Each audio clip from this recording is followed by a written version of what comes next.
Good day and welcome to Lovers of History. Today I will be talking about the inspirations behind the former kingdom of Seporia in the Tangled series episode Under Wraps. It's no secret that I'm a huge Disney fan, as you may have seen from my original channel, and a huge fan of history as well. However, contrary to my fanfiction, Tangled and its series doesn't take place in the 16th century, but rather the 19th century. Especially as it was written in the year 1812. And as you can tell by these German uniforms here, this is pretty similar to what the Coronian uniforms would have been in the movie Tangled and also in the Tangled series.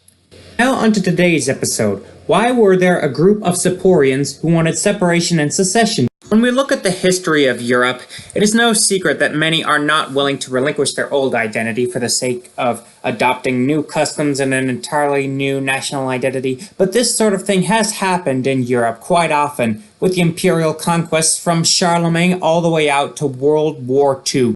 Of course, there were attempts to bind so many of these nations in Europe into one political entity, but as we saw back in 2016, the Brexit referendum was held with 52% of the British population voting to leave the European Union. And separatist movements even exist in Europe even to this day. As I have noticed while I was in Germany, I ended up seeing the separatist movement for Bavaria. If many of you understand and noticed what happened last year, Catalonia tried to secede, Scotland is trying to secede, or many Scottish, and of course many in northern Italy are desperately trying to gain independence from the south of Italy.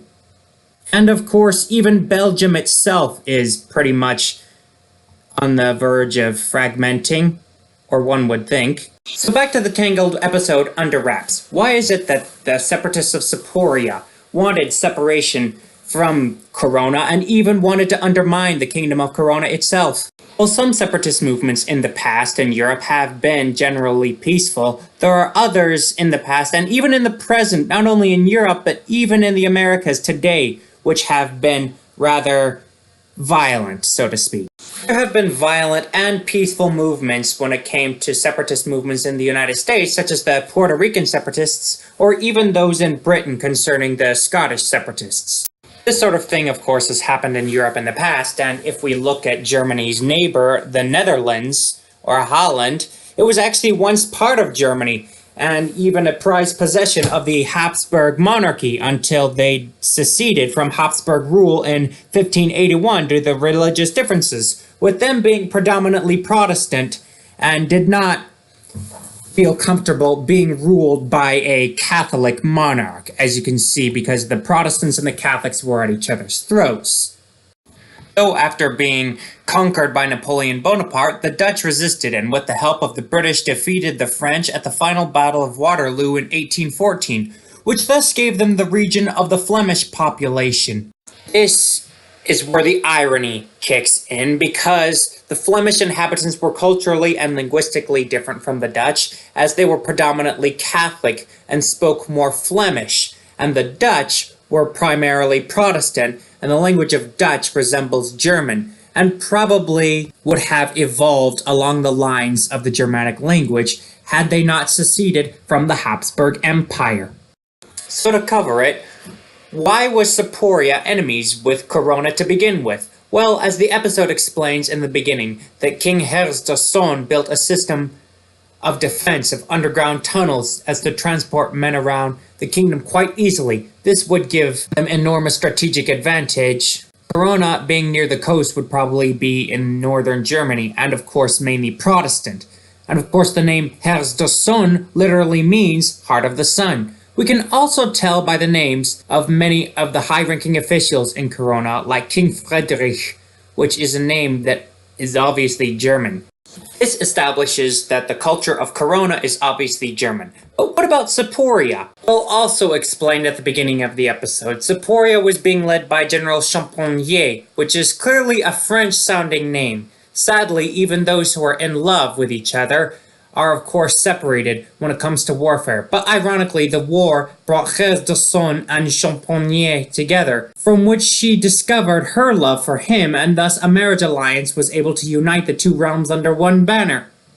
Now, given that this happens hundreds of years before the events of Tangled, my theory is that Seporia was predominantly more French and Catholic, going to war against a more predominantly German and Protestant Corona during the 30 Years' War. But of course, this war was never really won or lost by either side, but both sides came to an agreement, and I believe that the 30 Years' War came to an end in Corona by the marriage of Champollion and Herstosson.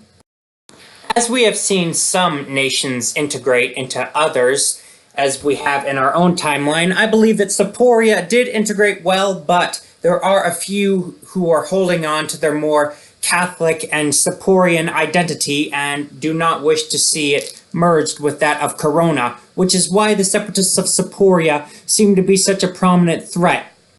My guess is that many have adapted to speaking German and many have converted to Protestantism. But to many of the Seporians, this is seen as a betrayal and cultural genocide.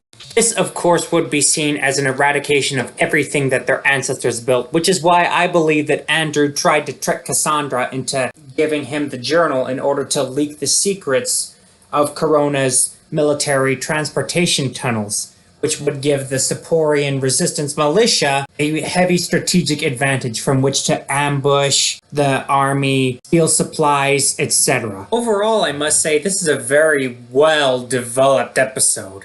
Whether the writers intended the plot to be so complex or not, this was very well developed in the explanation of the kingdom's heritage and history, and it mirrors the history of Europe in the past and even today. Anyways, thanks for watching. Don't forget to like, subscribe, and share. And let me know in the comment section what you would like to see next. Or what you thought of this episode. Or even Tangled the series in general. God bless.